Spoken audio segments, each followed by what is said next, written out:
in my view, like the big unlock here is that you're going to go from AI workflows to AI missions. You're seeing that now with what folks are doing with Claude Code. You have Ralph Loop, and you have all the things that you have Gastown, right? You have sort of all these things that people are putting into play there, and we're going to see a lot of that in terms of pattern. Those patterns are going to be replicated in sort of the conversational AI stack. And so if that happens, like what does that unlock? Right. It unlocks every consumer having an AI assistant. Someone said, hey, you could go sell on behalf of these competitive local exchange carriers, and they would give you a 20% RIP. Okay. In perpetuity, as long as they have the customer. Oh, wow. So I went to Google, this is pre-ChatGPT days, and typed in, how do you become a telecom? And some guy had a website, comlawyer.net. His name's Thomas Lind. You can still look him up. Still does licensing for people. Okay. Awesome. That's like a very stumbled into it kind of story. So what we had to do with these guys was we came up with a strategy, which was we set up a little script that would send them Bitcoin every 6 minutes. We would send them the Bitcoin every 6 minutes, and every time they attacked us, we would cut the amount of Bitcoin that we sent them in half. And mind you, remember, they had to stop DDoSing us in order for them to send us messages. Right. They didn't figure it out that we were sending the money to their wallet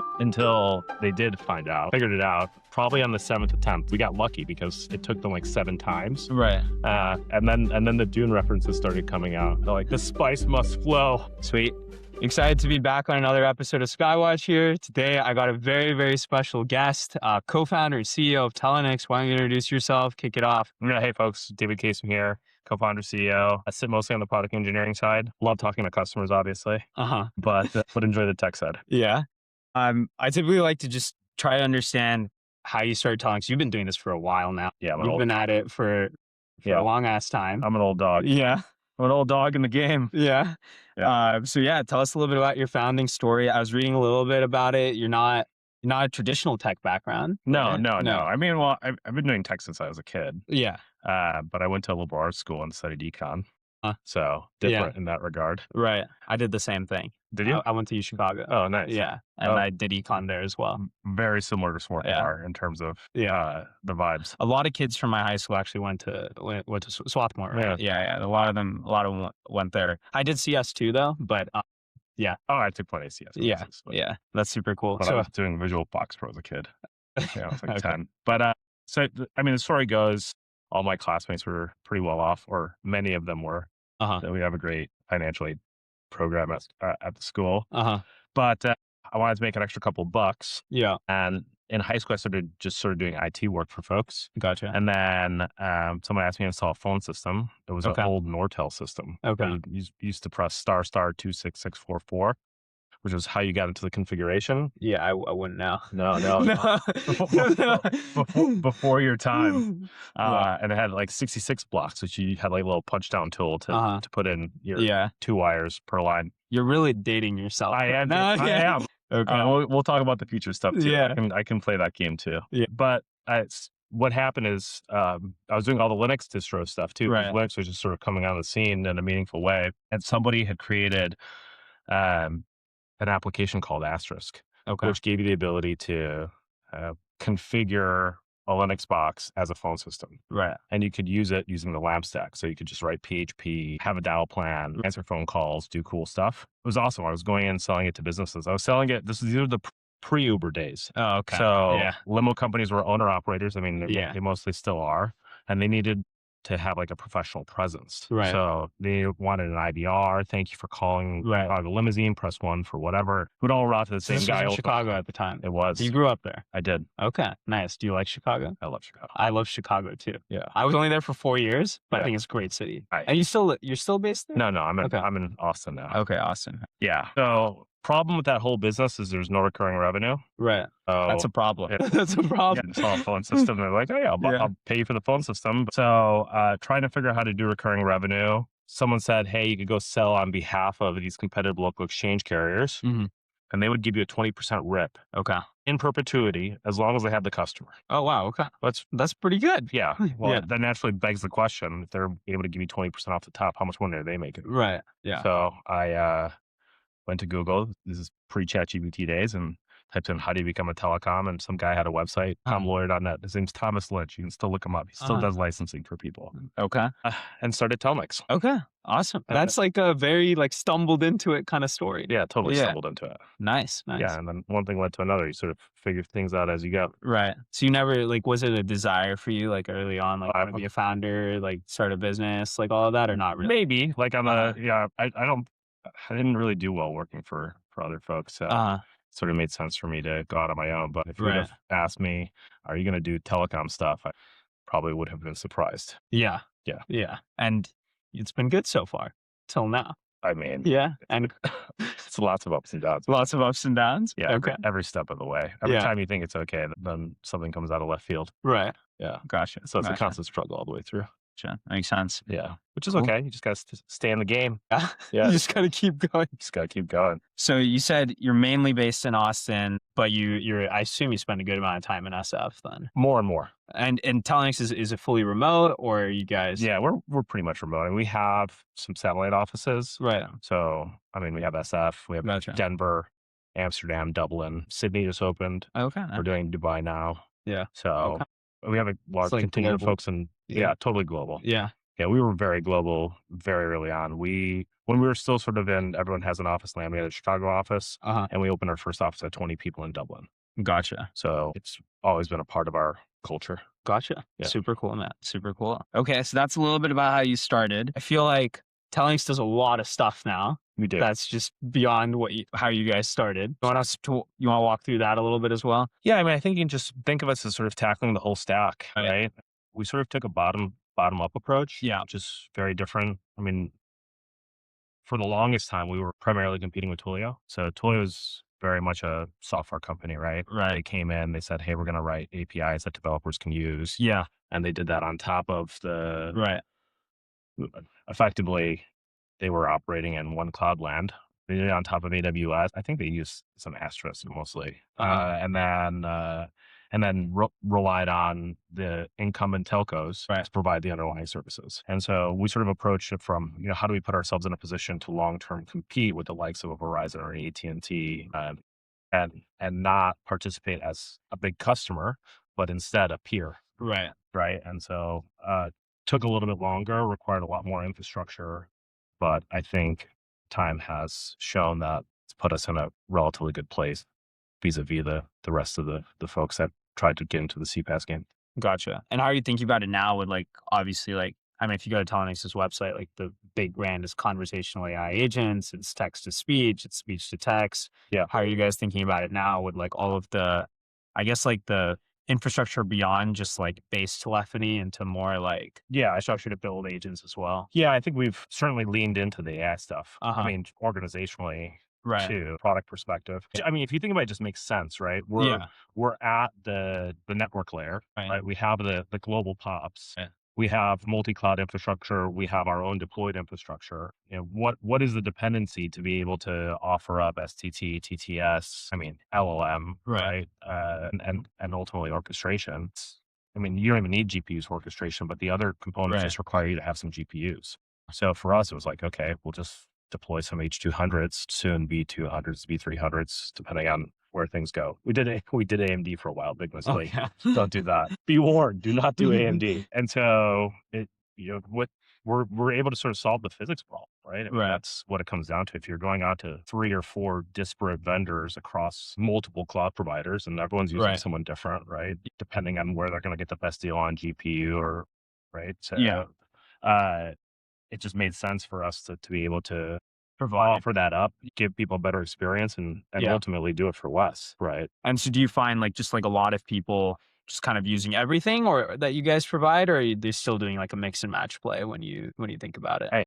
I would segment into 3 different categories of customers. You have the DIYers, right? Okay. Who are going in and they're predominantly consuming us for programmable voice, right? And then they're using WebSocket streaming to send that to their infrastructure. You have sort of the folks that are the VAPI retail blend buyers, who sort of understand the potential of voice AI, Right. and they're starting to integrate it. And Yeah. they're using us for obviously the full stack there, Right. including the telephony. And then you have the live kit folks, Right. folks that are sort of building stuff today that Yeah. want to have more control. And so we're trying to put ourselves in a position to sell to all of them, basically support. Makes sense. What are some of like the biggest challenges you guys see right now in the space, specifically from like your angle, I guess? I hear challenges all the time from like the like actual like agent building process. I'm curious, like what do you think about that? There's just a lot that could go wrong. Yeah. So for us, like lately, it's been a couple of things. Yeah. Number one, I'm sort of concerned that we're going to get flanked by open source frameworks. So, how do we put ourselves in a position to be a valuable component of the value chain? Right. Did you guys not start off open source or something like that? And we leverage a ton of open source Yeah. stuff in the stack. Just the nature of our services, right? We're selling access to a subscriber that sits on another network or to our subscribers. Like, you're not really consuming a software stack there, right? Yeah. More of a service than anything else. I mean, we love open source. We try to support open source as much as possible. And I think you'll probably see more from us on the open source side here in the coming months and quarters. Whenever I'm preparing for these things, I do like a quick, I use voice mode and I like talk to like GPT or something to like learn about like the person I'm going and interviewing. Yep. And like, I was like, give me like just like a bunch of like fun facts. Yeah. And like one of them was just like, oh, he loves open source. I do. It's a hard business. Yeah. It's a really hard business to be in the open source business. I feel like there's very few people that start out open source. It's a good sort of way to pique people's interests. Right. But ultimately, I mean, business wise, it gets hard, right? Yeah. I mean, you just like rip it. And how many people look at what happened with HashiCorp, right? And things like you have a community version versus, and I think that's even true of folks like LiveKit, right? I mean, you're getting newer releases on LiveKit Cloud than you would be on the self-hosted open source version. Right. So it's just sort of it's a trade-off. It's an unfortunate reality of the go-to-market approach. Is like eventually, to some extent, you have to stunt it or kill it. Interesting. Okay. So eventually you're saying, hey, you gotta move away from open source then. Well, no, I'm just saying if you think you're getting something Right. open source, you need to be really thoughtful as to whether you're going to forever get it. Yeah. Makes sense. You see how that was like a yellow before? Yeah, I did. Normally I would have gone for it. Gunned it? But yeah, I gotta be like a little safe driver. I appreciate that. Yeah, you're welcome. Why you're running. Safe driver, making the conscious decisions. There you go. Thanks. Yeah, you're welcome. Cool, man. And you also have co-founders you started with as well? Yeah. How's that experience been for you? It always gets a little complicated, but I mean, I still think Ian's my best friend. Yeah. Okay. Like there's very few people that you can, and there's nothing like going through startup hell with someone for a long time. What's probably like, if you're able to share, what's like the craziest, I think I asked like the live kit guys this too. Yeah. What's like the craziest thing that's just like gone like complete shit and like you weren't expecting it and you had to like recover from it? I mean, there's so many. That was their response too. There's so many. That was their response too. And then they just kept firing off story after story. Yeah, I can fire off a bunch. Let's do it. Let's do the DDoS one. Okay. The DDoS one was hilarious. We got DDoSed. I can tell now it's been several years. There was a group that was going around DDoSing VoIP providers. And so in distributed denial of service attacks, they're often reflection attacks. So they find devices out there and then they just bomb you with streams, particularly UDP. And that's problematic in the real-time comm space, particularly anything that's SIP-based, because you're typically handling media over UDP. Right. So I just remember we were sort of, and when we first started, like we built our own network, but we did it on a shoestring budget. We were taking... Because you bootstrapped the thing too, right? I mean, we bootstrapped for a long time and then we went down. Complexity is lying then in some portions. No, we made it to, so we made it to Techstars, then we raised some money. Okay. But we haven't really ever like announced our, never really understood the point of it, to be honest. It's, if you're having to fundraise, that means you haven't figured out how to get the business to make money. If you look at all these public companies that are doing well now, right? The ones that are getting serious multiples. Right. It's all the folks that are managing grow north of 50% profitably. That's the standard, I think, nowadays. Right. So anyway, on the DDoS side, we to your point, we didn't have a ton of money. So we wanted our own network. We thought that was going to be sort of a long-term important optimization. And we generally optimize for the long term. And so we had effectively like what you would put a small site, or if you were a ISP, you'd put it at like a small site, like an edge site. Right. Or if you were a large enterprise, you might put it in at one of your data centers. Right. And so the issue was that if you activated DDoS protection Right. and you sort of put it full throttle, Yeah. it would catch the packets. It would catch the media packets, and folks would have gaps in their audio, distorted audio, jitter. I mean, you name it, there would be a problem with the audio.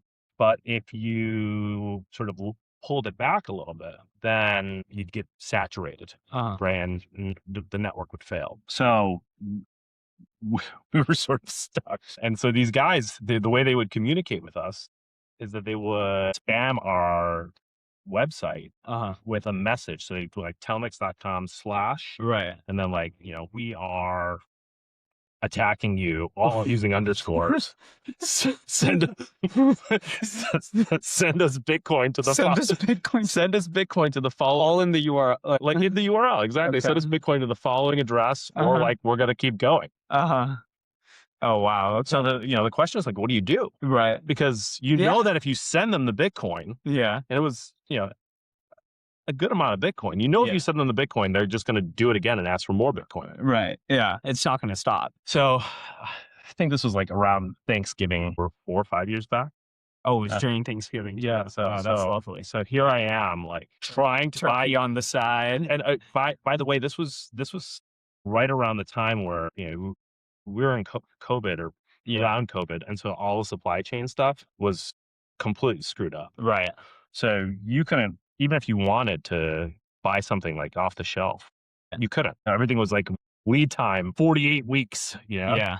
They didn't want to tell you it was going to take a year, so 48 weeks was the lead time.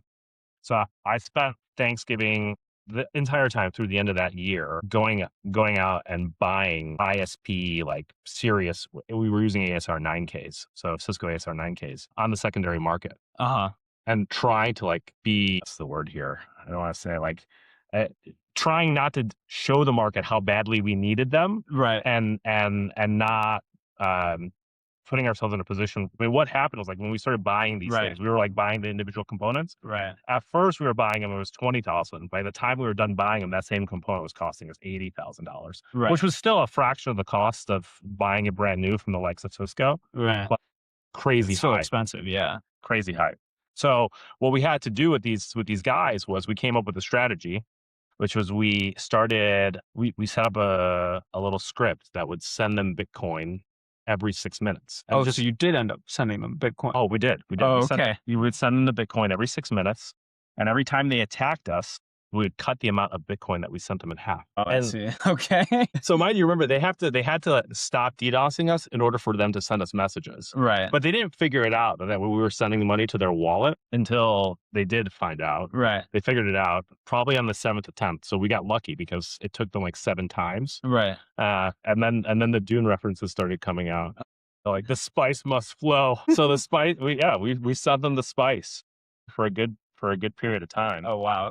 Until we got all that equipment, we managed to get it all deployed. We increased the size of our network. I think we were running at like 30 gigs on the edge to 800 gigs at the edge. So now we run about that at several sites around the world. They and others do attempt to DDoS you. Right. But luckily, combination of what I would say is like relatively lightweight DDoS mitigation, so that you don't actually impede audio. Right. Plus just huge pipes means that we don't get taken down. So that's a crazy story. Yeah, that is definitely crazy. Yeah. That's pretty wild. What ended up happening to those guys? Did you ever figure out who it was, or they rode off to the sunset with lots of Bitcoin? Lots of Bitcoin. That's one way to make money. Yeah, it is. Yeah, they were clever. So you guys know now how to take advantage of Telnyx. Well, all right. Won't work anymore. Won't work anymore, though. Won't work anymore. There you go. We were, it's funny because like there's a lot of people out there like, we don't negotiate all business. Yeah, that's interesting. So there's there was nothing else you could do like law enforcement wise or anything like you can't really what are they gonna do, right? We certainly got law enforcement involved. That doesn't help you. Didn't help. Okay. We live in a self-help world, man. Yeah. Generally, yeah. particularly on the internet. Particularly on the cool, man. Cool. No, that's super neat. Curious, like how outside of that story, which is obviously like somewhat scale related, how are you guys handling you guys probably operate on massive scale. I'm curious in terms of the number of conversations you guys are just helping go smoothly and stuff like that. How is that whole process? So we do billions of minutes a month. Yeah. Okay. There you go. Yeah. I was curious. Yeah. Okay. Yeah. That's insane. Yeah, so we do a good amount. Yeah. Yeah. So I mean, we're on the AI stuff. Yeah. Obviously, we're just figuring out like everybody else. What fraction? I mean, are you able to share that? What fraction of the billions of minutes is now, you would say, purely AI based? So AI and AI adjacent, or we own the full stack AI? Not necessarily you own the full stack of AI, but maybe I'm curious to understand. I'd say 10%, but okay, fastest growing product ever. Okay, interesting. Meaning, what we're seeing in terms of the adoption, right, substantial. Right. And moreover, I mean, you have to think about the fact that we've been sort of operating in the universe of fractions of a penny. Right. When you're talking about some folks paying 15, 20 cents, best case 10 to 12, there's just a lot of opportunity there. Right. I mean, you can do 1/10 of the amount of volume. Right. And get the same amount of revenue, right? Yeah. So it moves the needle. Gotcha. But I think that, to quote Bezos here, it's your margin is my opportunity. So our view is, and again, to quote Bezos, there's two types of companies in the world: those that want to charge their customers more, and those that want to charge their customers less. Uh-huh. And I think we fall squarely in the latter camp. And so, my goal is to get that. How are you going to get massive adoption of this technology? Well, you're going to have to drive the cost down substantially, right? You're just not going to. People are not going to make the switch at scale unless you can offer them a better experience for less consistently. Yeah. I think that's what it's, I've been talking to a few other folks TTS companies about a similar, I think that's kind of where we're headed, right? Who can deliver for virtually any product is who can deliver the best experience, the lowest price. 100%. Yeah. I mean, that's always been the name. Yeah. Except I don't know, at the inception, I think more and more it's becoming a focus, but I think at the inception of a lot of voice AI stuff, I think people were just very quality hungry. That's right. I would say. Yeah. I agree with that. Yeah. But now I think it's now slowly changing. I think what you're seeing too, to some extent, is you're getting an asymptote in terms of quality. Right. Right. Particularly on the TTS side. It can only sound so much more natural. Right. And so, and even just for the general orchestration of the entire voice agent process, right? I think people are also getting more cost sensitive there as well. Yeah. I mean, my general feeling is that's practically free. Should be practically free.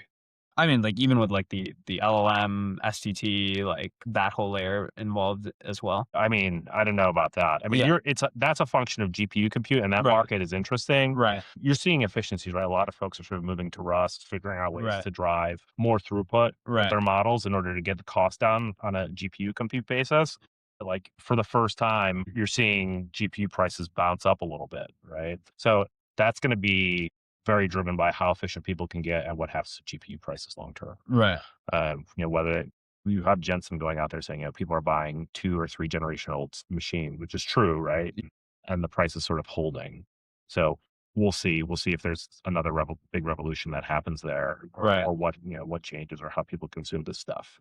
But the general gist is it should be closer to 0 than it is to 20 cents. Yeah. I don't think anyone's going to disagree with you there. Yeah. It's funny. I think there's a lot of companies based out of India, which are even more price sensitive than I would say. I think the US market is still, in my opinion, not as price sensitive as countries in India, for example. I don't know if you guys experience the same thing. Yeah. I mean, I think that's generally true of emerging markets, right?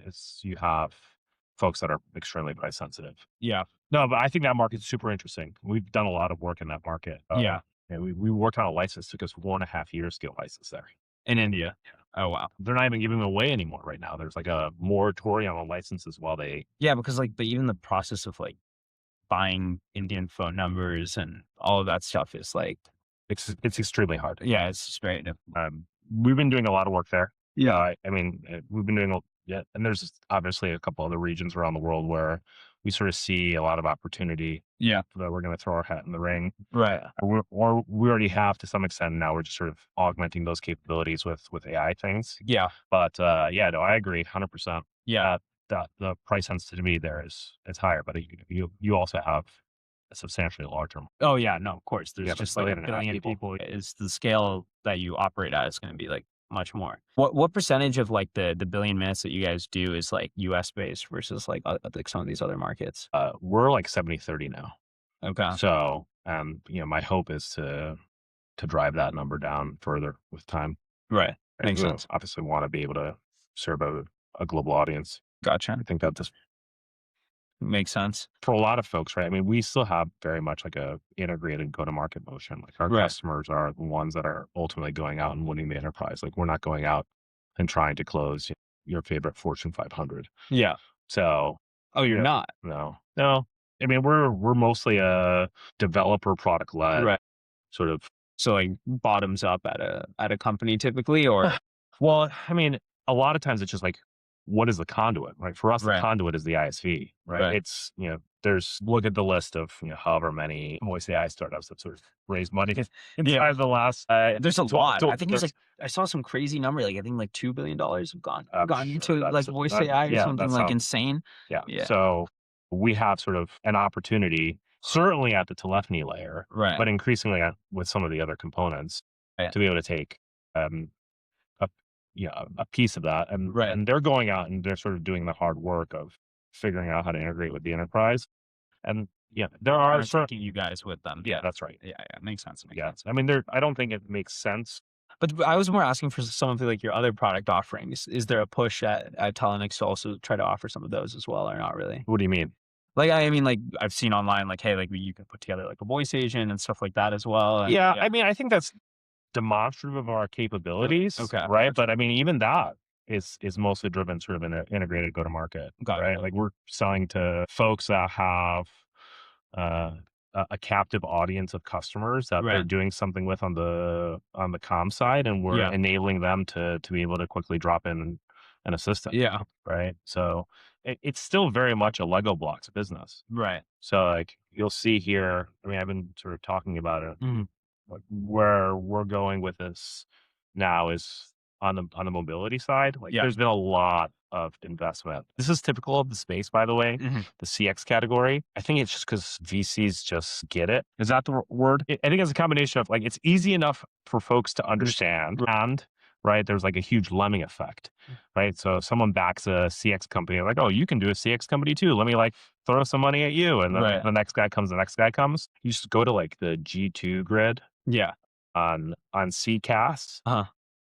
You can't see the grid. Like it's just logos, Yeah. right? And so I think we're going to have the same thing happen to some extent in the voice in the CX category around voice AI. Yeah. And I'm sort of interested in what's coming next, Right. And so in my view, like the big unlock here is that you're going to go from AI workflows to AI missions. Okay. Like you're seeing that now with what folks are doing with Claude Code. So like you have Ralph Loop, and you have all the things that you have Gastown, Yeah. right? You have sort of all these things that people are putting into play there. And we're going to see a lot of that in terms of pattern. Those patterns are going to be replicated in sort of the conversational AI stack. And so if that happens, like what does that unlock? Right. It unlocks every consumer having an AI assistant. You said like, hey, we're going more from AI workflows to AI missions, right? Expand more on what you mean by AI missions. So we'll sort of think about it in like the typical orchestration stack that exists today, right? Like you're combining speech to text, LM, text to speech. Sometimes you're throwing in, a webhook or an MCP server, right, to be able to do something on behalf of a customer. And oftentimes you're sort of limiting that to something relatively straightforward. And if you're not able to do that, you have a series of agents, each capable of doing something straightforward. But it's like, hey, I want to be able to schedule appointments. Yeah. Right. Hey, I want to be able to do a prescription refill. Right. Hey, I want to be able to, whatever, collect a bill. Right. Like these are sort of the single like modality agents that exist today. Right. Right. What you're going to move to is, hey, I'm meeting with this person, figure out what kind of restaurants they like, find the best restaurant that has a reservation that's it. Right. Right. That's a mission. I see. Right. Or, hey, I'm looking for this sort of engineer. I want you to do the phone screens and, solve for this given problem. I see. Right. So you're essentially, you're sort of moving from the chat complete sort of model More from to like a thinking model. Yeah. It's more like larger sequence of tasks that are not just like, hey, like one off, like, hey, like check this off my to-do list. No, I actually want you to like go maybe create part of the to-do list. Exactly. And tell me what to do and kind of start executing it. Right. And against several phone calls, right? So like if I want to think about like a mission, it's like, hey, I'm a general contractor. Right. I need to get a quote for, I'm repairing a parapet wall or whatever it is. Right. Like, and I need a mason. Call 10 masons, schedule them to come out, have them do the walkthroughs, go back and collect the quotes, have all that information. You're sort of, and now you have this like long running mission. It's not, did I contain the incoming call that came into, and did I manage it? Did I manage it and like, and properly disposition it? It's like, did I accomplish a task over the course of 30 minutes, 60 minutes, a day or two, a week? I mean, it's very Manus-esque, right? In some sense. Yeah. Yeah. With like the long horizon tasks. And voice is ultimately the universal API. Okay. Yeah. Right. Because like, it's great to think like you're going to have an MCP server for everything out there. Right. But you're still managing auth. You're still managing,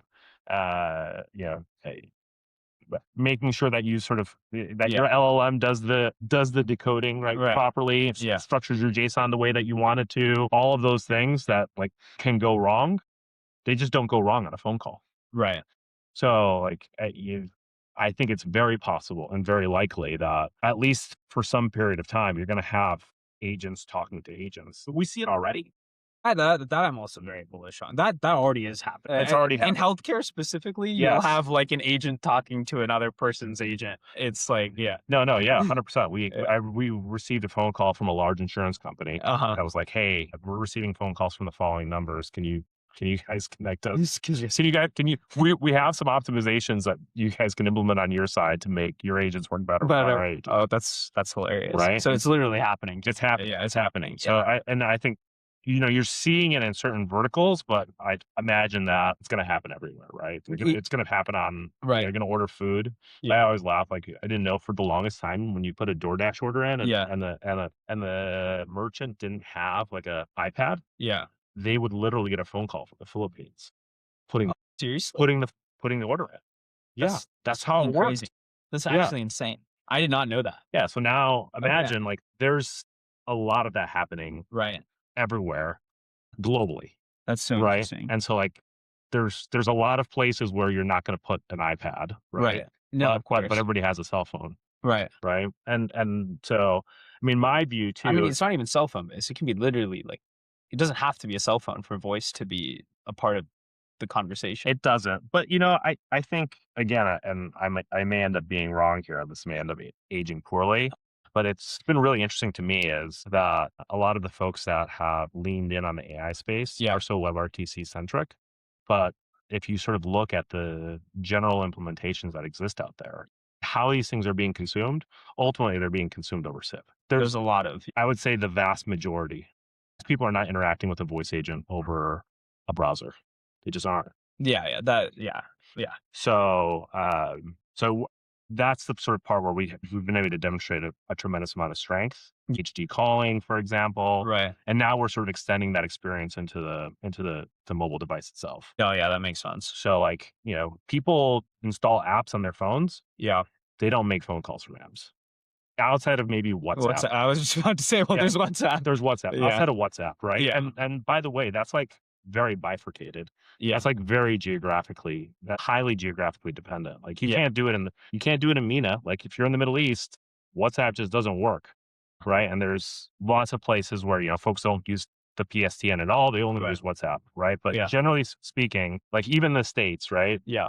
But if you're tech heavy and you have a lot of friends internationally or whatever, then maybe you're using WhatsApp. Yeah. But 90+% of people are not using WhatsApp. They're using the native dialer on their phone. Right. Yeah. Right. And so the issue that you have today is both iOS and Android lock it down. Yeah. There's no way for you to be able to get into the audio stream of a phone call off an iOS or Android device. Right. So there's only one point at which you can do that, which is the actual network. Right. And so, we've been working on solving that problem now. Right. For what it's worth, a very difficult problem to solve. And moreover, has only really become a reality as of recently, Right. because 3G is being retired. Yeah. In the 4G world, everything gets backhauled to you, right? You get all the call audio back, Right. to the home network. Okay. Whereas in the 3G paradigm, you would use the visited networks calling infrastructure, so you would never even be in the call path. It just ends up being a mediation thing. So, I mean, I imagine that if this missions thing is right, again, I'm not one to predict the future. Yeah. But if this missions thing is right and you start seeing missions, Right. and the costs go down, we're closer to zero than we are 20%. I think the missions thing makes a lot of sense.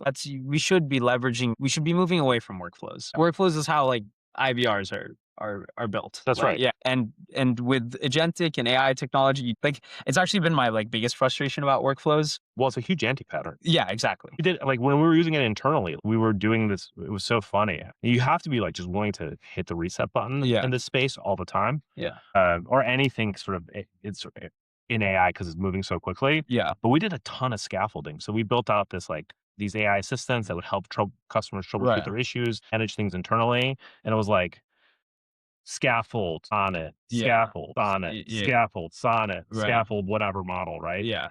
And then Opus 4.5 came out, and I was like, dude, get rid of all the scaffolding. They're like, but token costs. I was like, you're burning tokens running through max step equals 10, just use the thinking model. Right. And so, you're absolutely going to get to the same place with all this voice AI stuff, right? Otherwise, I hope to God we're not just reinventing the IVR. Like that would be sort of a sad state of affairs. Yeah, because it's kind of like everyone's selling workflows and it looks eerily familiar to Dialogflow and like all of these like it's the same thing. Yeah, it's just like slightly more like it sounds a little bit better. Yeah. It's a little bit smarter. Yeah. The word error rate is better because you're running on a GPU, right? Yeah. But it's an incremental improvement. And I think we're gonna see sort of this transformation happen. No, that makes sense. And so like to bring it full circle, if that happens, the cost is low, and we moved sort of to this new assistance sort of world, you're going to want to be able to have those assistants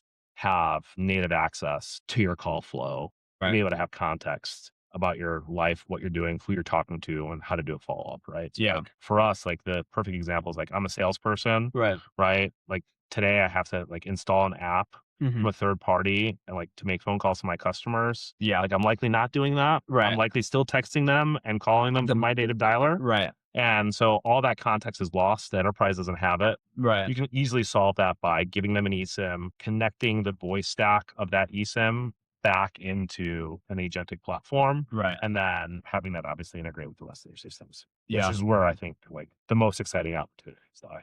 No, I think completely makes sense. I also like the other thing I thought that was interesting is like as you move more mission based, you move more into agent to agent interaction.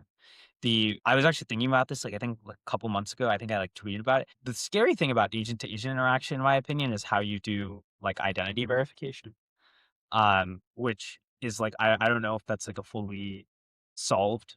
It's not solved. Actually, it's not solved problem at all. But I think it's really interesting. Because it's like, hey, how do I know that? Because then, I mean, the amount of security attacks that are going to start with like someone like trying to pose as someone's agent, it just becomes so tricky. Like it's not like, and you can't do a voice-based authentication there because it's an 11 Labs or it's a Cortesio or like some random GTS model or like, that, or you're going to have cloning. Yeah. And someone's, some of these, there's folks that are obviously like adding watermarks to the cloning, but for everyone that has a watermark, there's going to be an open source model that has no watermark. Yeah, exactly. Right. And it's just like, so I'm curious what you think about this. I have some thoughts about like, I'm pretty interested in that. I remember I was just like thinking about it and I was like, hey, like, how are you going to do like auth basically for agent 2FA almost to another agent, right? Yeah. I mean, I think you're going to have to inherit identity somehow, right? Yeah. And I mean, we're already I think this is already addressed in a couple of places. Right. Again, this is what's interesting about the telephone network. Yeah. We're sort of moving from stir shaken. It's not fully implemented, but once the telephone network becomes IP like end to end, you will have authentication around who is calling and whether the person who is signing the call thinks that the person who's calling is who they say they are. I see. That's the first thing, right? And then obviously SIM cards are like pretty robust. Right. Like they're still not broken, Yeah. right? As a mechanism. And the fact that you can now virtualize them Right. means that you're going to be able to have some sort of identity be inherited. So Interesting. when you have stir shaken plus rich call data, Right. and or you have some sort of SIM card concept, Yeah. you're going to be able to deal with the like I am acting on behalf of this person. right this person. Okay.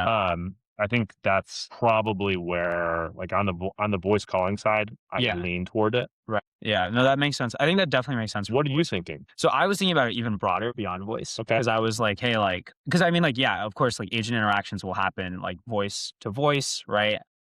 And what you're saying makes a lot of sense for those interactions. Yeah. But theoretically, right, if you move down to like the browser agent world, or like, even beyond that, if you move to like text, or if you move to, a voice-based system that's maybe not happening over telephony. Yep. Right. That's when I was just like very curious. Yeah. You have OAuth, you have Yeah. SAML, right? Yeah. Like, I mean, those are like Yeah, but pretty well implemented. yeah, I don't know. I just, but I feel like an agent acting on behalf of someone at any point in time in any sort of modality that may not be controlled, right? Like maybe it's not web-based, right? So you don't know or have like, it just becomes tricky. It does. No, Yeah. you have to figure out a way to pass like an identity header, Sensitive scope, actions permissions, too, whatever. right? And then sensitive actions becomes like, for example, like, I don't know, like let's say like someone was trying to do like a refill on behalf of someone, or like maybe like cancel a prescription on behalf of someone, right? Yeah. Like sensitive action, right? Like how do I know I'm allowed to do that sensitive action on behalf of the customer as well? Like that's like another thing, right? Yeah, you have to do like you need to scope it, right? Yeah, you need to scope it, or if you don't scope it, maybe you have like you like ping them, like you literally like ping the customer, like the person who owns the agent theoretically. Yeah, that's right. Yeah. So yeah, no, I was just interesting. I was curious. I think I think that's a solvable problem. Oh no, 100%. It is a solvable problem. There's no standard, right? There's no standard. And because of that, I think whoever does that standard, it becomes really interesting. Yeah. And ideally, if you can make it so easy where it's like plug and play for like developers building these products, right? Yeah. Like almost like a Plaid-esque kind of thing, if that makes sense, where it's like so easy to verify. That falls into the category if you figure it out and it's successful, you will do very well. Yes. But the likelihood of you actually being able to figure it out and make it successful is actually like pretty small. Yeah, it's because it's not only about having a smart idea, it's also about like you have to convince like every single person that it's the right smart idea. Yeah, which is honestly probably the harder thing to do. Oh, it is the harder thing. Yeah, like the first part is maybe like I feel like you could probably. I'm sure there's a bunch of people who know the answer to this really well. I think the second part is like probably something that most people can't do. No, I agree with you. 100%. Yeah, it's also interesting because like in that case you're like going and basically telling developers what standard to adopt, and you have a lot of experience with that. I mean, I guess. Yeah, I mean, to some extent. I mean, we sort of go where we let customers inform us as to how they want to do things. Well, yeah, but like at the same time, like I'm just like curious. Like selling to a developer is like I feel like a very different ball game compared to like no, you're right. Yeah, 100%, you're right. I think you have to, if you're thoughtful, right, in terms of how you approach something, right, and you're flexible in your thinking, right, when you go and talk to customers, I think you can usually get there, right? Oftentimes, the issues that you can sort of catch issues pretty quickly with feedback from a relatively small universe of folks. Like people, you'd be surprised like how universal some of these concepts are, right?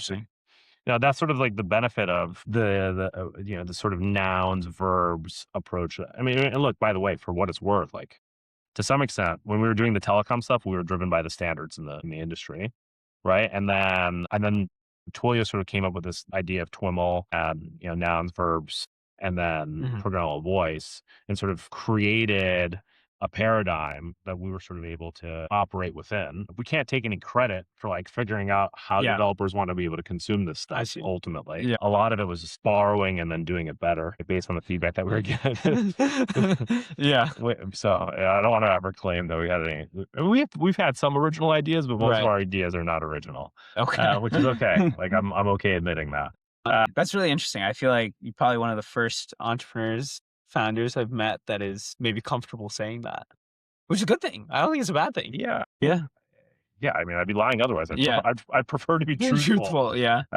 So yeah, I mean, the gist is like, and by the way, it's like liberal arts education. Right. You also have analogs in industries that are completely disparate that you can also borrow from. Right. Right. Yeah. So like we've done a lot of that. Like it hasn't just been going against competitors. Right.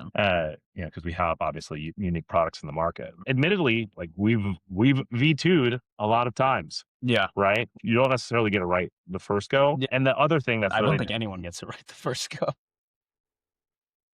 And we've also, there are ways to incrementally improve without creating breaking changes. Yeah. No, so we've done a lot of that too, Right. which is like, here's the way that you should do it now. Like if Right. you did it the old way, it's still going to work. Yeah.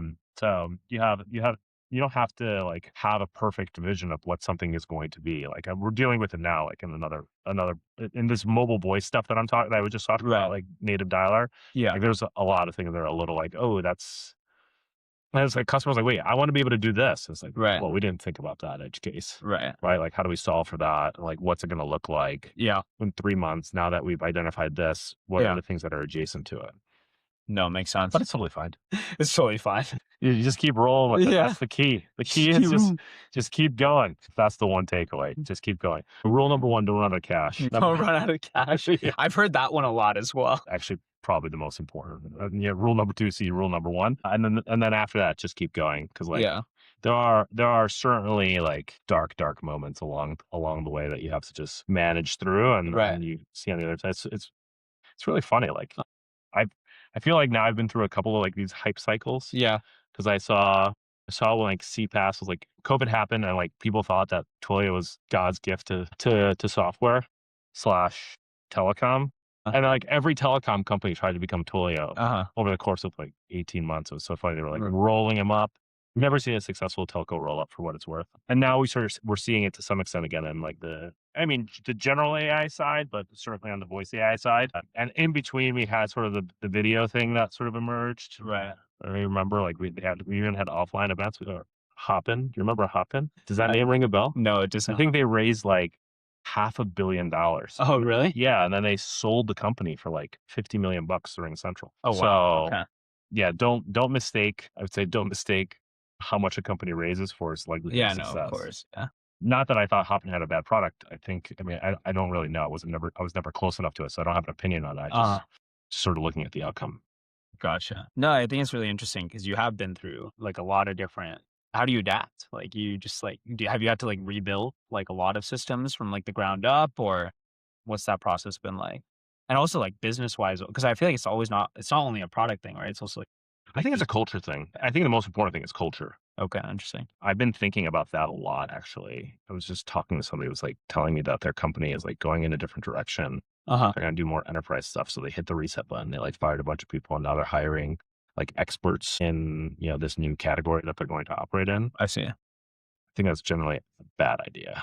Okay. I've seen this sort of like hire, learn, fire thing that sometimes is advocated for by even VCs. I don't think that ends up being a long-term winning strategy at all. Yeah. So I think what you have to figure out how to do is like, you need to obviously find people that are adaptable. Yeah. And by the way, that's a spectrum. Yeah. Right. Not across the board. And you need to be able to figure out how to bring them along, or as many of them as you can. Yeah. Right. On whatever it is that you're doing. And like, by doing that, you can sort of create the right culture. So I feel like we've had the benefit of having a culture that's been willing to adapt pretty quickly to sort of what is now sort of increasingly changing. Right.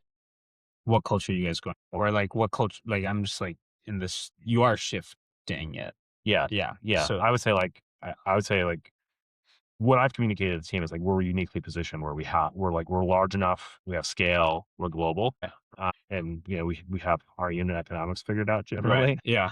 But we're small enough where we have the opportunity to be AI native. Right. So I've been harping on that for a couple of years now. Like in the beginning, there was a lot of pushback, like this is dystopian, this is this, and like, and luckily, just sort of, and this broken record concept, like, if you say it enough, right, and people see it, like, people buy in, and not everyone, but I think we've had like 99.9% of buy-in, at least, and maybe I'm delusional, right? Because sometimes you can be as founder, you just see things through rose-colored glasses. But yeah, I mean, I feel really good about the fact that like the team is really leaning in. Like I have so many folks. Like we're sort of like this stage 0 to 10 where you're like running 10 agents concurrently. Like I don't think we have a ton of people in that category or cohort, but pretty much everyone at the company has vibe coded an application that they're using in their role. Oh, that's pretty much great. the whole company, which is almost 400 people. Yeah. And now it's like, now you need to get agent centric. Right. So how do we like reinvent the business, get agent centric, and we're approaching that from a couple of different angles. So we'll see how it goes. It's like Is that cross engineering, product? Like, are you talking about, when you say agent centric, are you talking about like using agents to like make your business more efficient? Or are you talking about like literally like positioning your product to also? I mean, I think definitely we're definitely gonna do it on the product side. Yeah. I mean, we're living it in the business.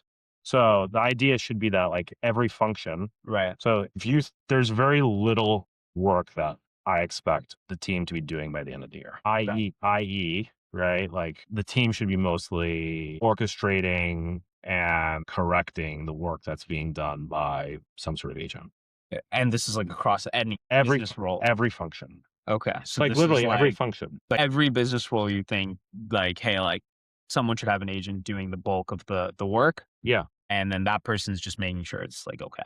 Yeah, like you're gonna go like the best people are gonna go from like, you used to be the case where it was like you would put your best people into like managing more people, like that was like the hierarchy. Right. Like now it's like, how much computer are you gonna get allocated? Right. Yeah. Right. Yeah. How much computer are you gonna get allocated? Yeah. You're gonna want to like, for what it's worth. Actually, no. People can go too far with using it like too much. I mean, engineering, for example.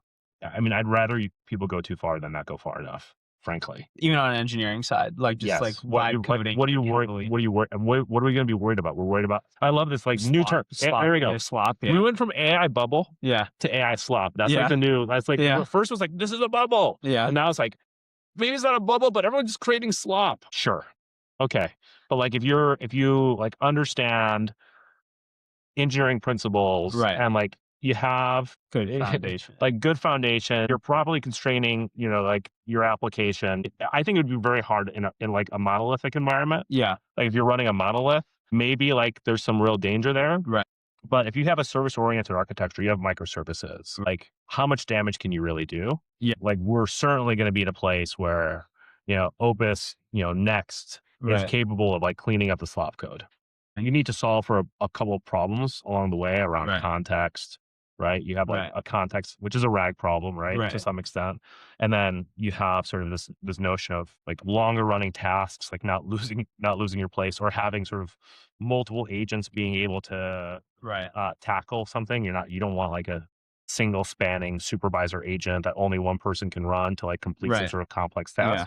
So like once you solve some of those problems, then is it gonna be perfect? No. Like perfect is the enemy of good enough. Right. And if you have a like smart deployment pipeline, and again, like maybe a year from now we'll be talking about how like we blow up half of our systems. So I could No, I think there's too many you can canary. There's too many guardrails, Yeah, I'm like, forget about the guardrails. Yeah. Like if you you just canary it, right? You can literally send 1/1000th of your traffic being sent to this thing. Like what is preventing you from letting an agent take something, like having an agent write the code, having an agent having another agent review the code, having an agent deploy it, having another agent watch it, and then slowly increasing the amount of production traffic that it hits. Yeah. Like there should be nothing stopping you from being able to do that. So, I mean, in this world where like your team just becomes like, I guess like what you're saying, like compute managers, right? Yeah.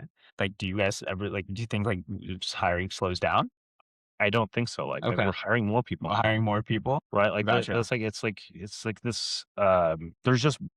There's a lot more work to do now. Right. Right. I was thinking about it. It's like Right. we have like our universe now is like, I have the product problem. Right. Right. Like we have competition coming from all sides. Right. Right. Like, I mean, like we see a lot of other folks that are sort of in the GPU compute space being like, we can host your TTS Right. at STT and like you can use us for that. Right. Right. And we have these open source frameworks and we have, whatever else. Like it's just competition.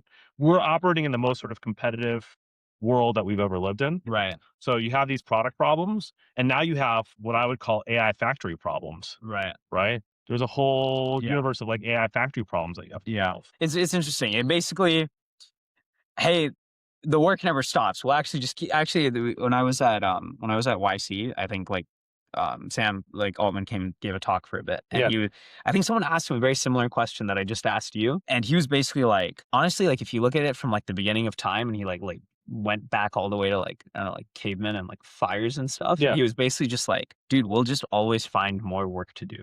Right. Like people will just invent more things to do. And because of that, it'll just never run out. And so like all of this like fear around like hiring and stuff, like doesn't matter. Like people will just find things to do. I